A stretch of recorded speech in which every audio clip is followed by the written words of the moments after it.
Dakilang Ama, sa pagkatapos ng panahon ng Advento, sinisindihan namin itong kandila ng pag-asa, kapayapaan, kagalakan at pag-ibig. Pagkalooban mo kami ng lakas ng loob na maibahagi ang iyong pagmamahal. Pagmamahal sa buhay at sa aming nilikha. Pagmamahal sa mga makasalanan at mga banal. At pagmamahal sa mga hirap at mga inaping.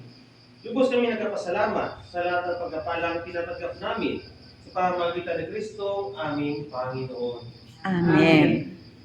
Para matupad ang kanyang planong pakikinig at pagliligtas sa sanlibutan, hiningi ng Diyos ang pagkisangkot ng tao. Tinawag niya sina Jose at Maria upang maging kanyang mga instrumento ng kaligtasan. Bagaman nasaktan si Jose noong una, nang malaman ang kalagayan ng kasintahan, tinanggap pa rin niya ang kalooban ng Diyos.